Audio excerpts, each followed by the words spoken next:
ওয়ালাইকুম আসসালাম। হ্যাঁ ভালো আছি, তুমি কেমন আছো?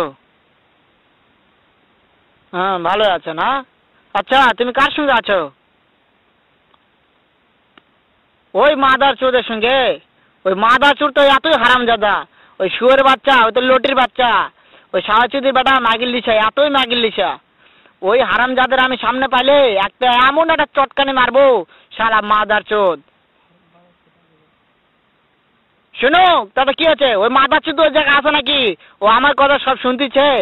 ওই সাওয়াচুদির বেটাকে শুনে শুনে আমি বেশি বলবো। শুয়োরের বাচ্চা, শুয়োরের বাচ্চাকে আমি একটা এমন একটা চটকানি মারবো, শালা শুয়োরের বাচ্চা, লটির বাচ্চা। তাই নাকি? ওই শুয়োরের বাচ্চা আমাকে মারতে চায়? শুয়োরের বাচ্চাকে আমি দেখা সাক্ষাৎ হলে পালাই, শুয়োরের বাচ্চাকে আমি এমন চটকানি মারবো, মাদার চোদ। আমি থামা।